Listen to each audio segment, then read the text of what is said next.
This is my entry for the Great Guitar Build-Off 2022.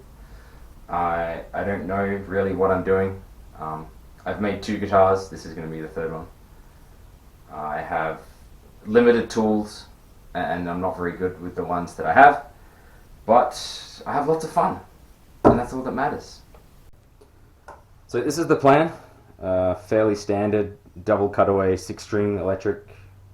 Not doing multi-scale, so I'm probably already disqualified from the competition, but we'll see how it goes. It's going to be a 3-neck construction. I've done a bolt-on and a set neck for my previous 2 guitars, so I figured I'll do a 3-neck this time, just to round it off. The headstock design isn't finalized. I don't really quite know what I'm doing in that, but we'll just figure it out when we get there. It's for the body. Usually on a 3-neck, you would glue wings to the sides of the neck, and that would make up the rest of the body. You could then put a top on that as well, but I'm not going to do that. I'm going to have a top and a back that are going to be curved and sort of wrap the neck in a sandwich.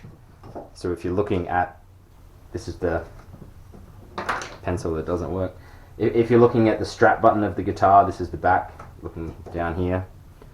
This is the neck portion that's going to come through, and then the top and the back are going to kind of curve like this. Something like that anyway. This is all going to be just carved away somehow, and then all this is going to be hollow in the middle. I'll need a couple of blocks, one for the strap button up here, and maybe one for a jack here, unless I find an interesting way of doing that. I'm going to try and install some aluminum tubing at various places along the body, along the edge. I'm hoping that if I do a bunch of these with some glue, it'll stabilize these pieces. So from here it'd be like yay, and then they'll be flush with the body, and then you'll obviously be able to see through them. For the volume knob, I want to follow that same design with a larger piece of tubing. So the volume knob is just going to be a tube that's going to go the whole way through the guitar, like yay, obviously protruding enough to use it. I'm going to have to find a way of suspending this within the wood of the guitar in bearings so that it can spin, and then I'll have to have a volume pot hidden inside the guitar, and then find a way of transferring the motion from this spinning to that volume pot, which I've got no idea how I'm going to do. So that's going to be fun. Other than that, it's going to be fairly straightforward. Just double humbucker, 1 volume, 1 pickup selector. This design was inspired by a build from 4th Avenue Guitars. I told him that it looks awesome and I'm going to steal it, and he said that's cool. So thank you. So the wood for this build, the neck is going to be, yeah, I've already started the neck. We got black limber, curly maple, black limber, and then a blue poplar dyed veneer in the middle. It's going to be pretty cool. I am going to be doing, so from the side, part of this is going to be the body, and then the neck, and then I'm going to do a scarf joint for the headstock. The top and the back is book matched black limber. This was a single piece, about 48 inches long, that the lumberyard book matched for me, and then I chopped it up. So this is going to be the top, unless I screw up and have to do something else. And then the back is just the bottom half of that piece. Slightly less interesting, but it'll do the job. It's very wormy. I don't know if that's usual for black limber, but it's really cool. And then the fretboard I've got this piece of Wenge, which I'm sure I'm going to regret sanding the radius for, but it's going to look really cool.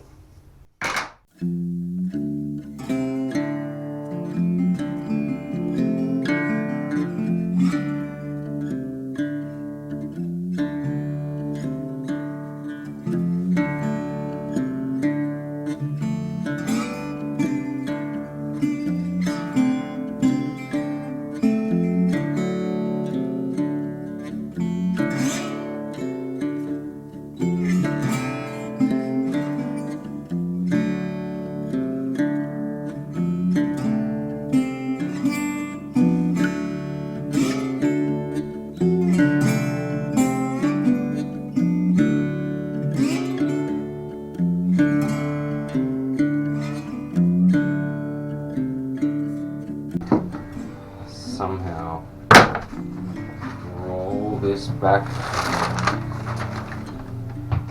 from whence it came.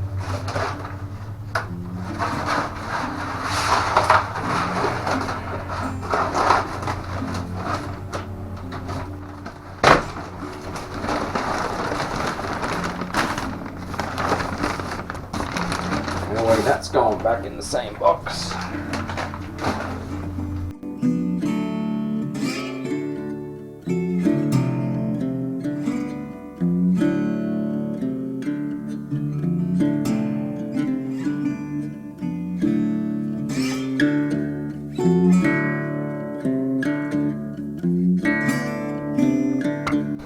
I've never done a multi-laminate neck with veneers, if you couldn't tell.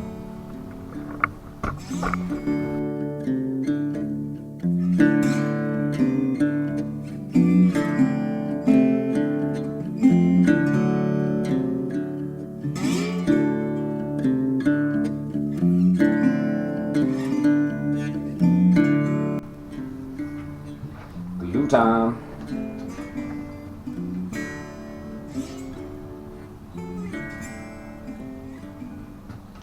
Right.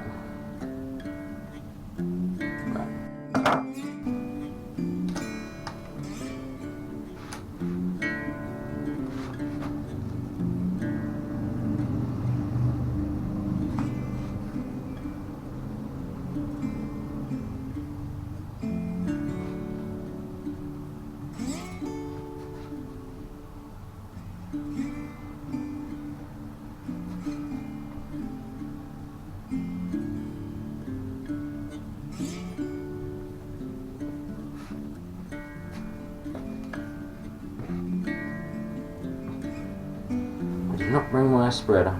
Whatever. Here it is.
I'm not great with the hand plane, so I'm just going to try and clean up as much of this glue as I can and then get it as flat as I can, and then I'll use this side on the bottom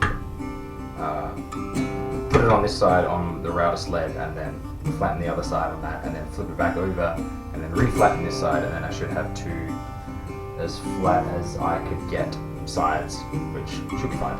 Anyway, I'm gonna see what I can do with this.